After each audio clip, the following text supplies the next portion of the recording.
What's going on, Assassins? It's Darkstrider, and the discourse behind Assassin's Creed Shadows has been absolutely phenomenal. Like, I've never seen anything like this.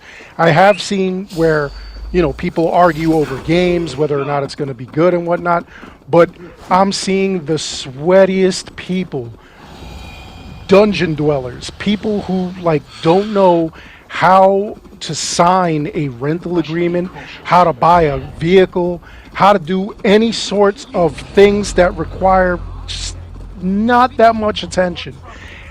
And for some reason, they are able to just pull out ancient texts and scrolls, and they're translating them just to prove that a black man was not a samurai. And it's absolutely insane. So the thing is that I think UbiSoft is genius because we're having so much discourse and debate over that we're not paying attention to what UbiSoft is doing. So this video, I want to show you guys that we need to refocus, and here's the stuff that's going on. So we have the cinematic trailer. Some people enjoyed it, some people didn't. It is what it is. We have no gameplay trailer. That's kind of messed up. I want to see what is going on with this game before I invest. Now, a lot of people have already pre-ordered it. It's one of the most pre-ordered things on the planet right now. It's number 2 for pre-orders in the PlayStation Store all by itself. However, what's kind of messed up, number 1, last gen was left out. What is up with that? If you own an Xbox One, if you own a PS4, you cannot buy this game. You need to get on board and get a PS5 or an Xbox Series X or S. That's kind of messed up that they would do something like that. Not a lot of people have it. Some people are still on old tech. In fact, I was reading something that there's something like 50% of people who own a PS5 or on PlayStation own a PS5, and obviously the other 50% still are on PS4. So, this is like one of those things where they're trying to upgrade you. And I know that, Xbox's numbers are the same. PC doesn't matter. We're, on board anyway. We're getting the game at its tip top. But what is the tip top? Because we don't know. All right, a lot of people are looking at the graphics and saying, hey, you know what? These graphics are kind of silly, They don't look next gen. What's the point of getting next gen if they still look last gen?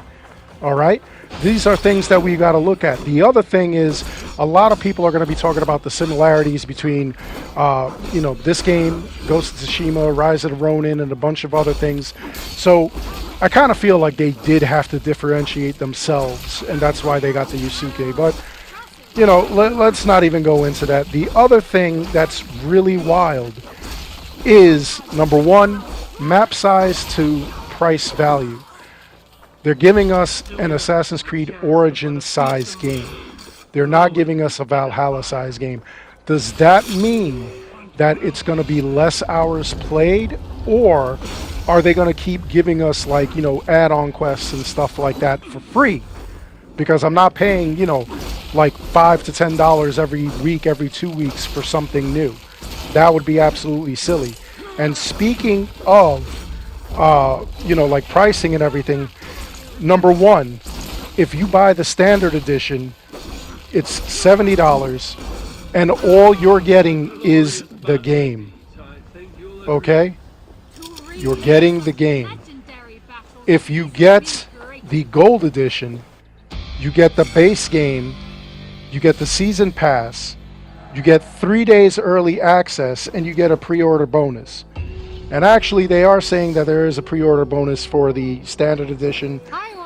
I don't know what that is. Ultimate edition, you get the base game, the pre-order bonus, the season pass, 3 days early access, and the ultimate pack, which I told you guys, it includes a character pack, a hideout pack, a design filter, 5 skill points that you start off with and whatnot. And The gold edition is $110, the ultimate edition $130, and the ultimate edition right now is pre-ordered at number 2, not the other 2. The other thing that's kind of messed up is that they have a quest that is day 1, but it's locked behind the season pass. So you're not going to get it on the standard edition, but the gold ultimate editions, those you'll get that quest. I'm pretty sure that they'll charge for it later, or they're going to do something like, you got to pay 60 of those UbiSoft coins or more in order to get that quest or that mission. The other thing is that it kind of seems like they're pushing an agenda. Do you know that if you have UbiSoft Plus, which is like $18 a month, okay, you have access to the Ultimate Edition only for $18 a month. So a lot of people have been pre-ordering and not paying attention. UbiSoft is trying to sell this subscription service, $18 a month, and you would get the Ultimate Edition. Now, what is the downside of that? UbiSoft has said that people have to get used to the idea of not owning your games. So what happens if that service goes down? What happens if they just think it's not a financial success and they shut it down? What happens if they decide, okay, too many people are getting this thing, let's just offer them a discount on the game and, still charge them $18 a month? There's little things like that we have to think of. UbiSoft has been experimenting with this kind of thing. Look at the season pass for Valhalla. You got the 2 DLCs, but you did not get Dawn of Ragnarok. They considered Dawn of Ragnarok an expansion pack, not a DLC. So now we have to see what they do with Shadows.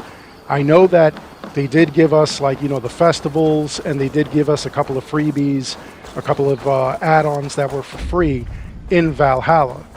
But it doesn't make up for those who were not going to pay $40 for Dawn of Ragnarok. That's like buying a whole new game, We ended up with, after all was said and done, you paid over $100 for the game. That's everything in the game.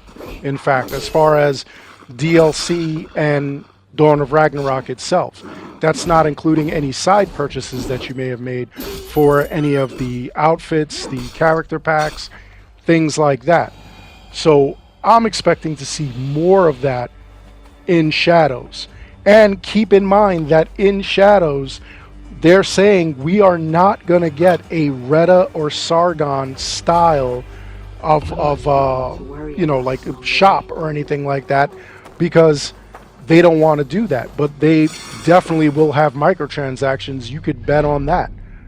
So again, I don't understand why we're fighting over the wrong things. We should be looking very closely at what Ubisoft is doing. PS4 is left out, Steam is left out, Xbox One is left out. All right, you have to either purchase a PC or you gotta purchase a a next gen console. So how is this gonna go down? And Nintendo Switch, it's not gonna be on Nintendo Switch. I mean, a lot of the stuff that they put on there, that's current games, like I don't know if you saw Doom Eternal, that was potatoed to death on a Nintendo Switch. However, these are things that we got to be looking at, like what is going on with this pricing. Are we really paying $130 for the game pre-ordered plus tax? Not looking at this $18 deal.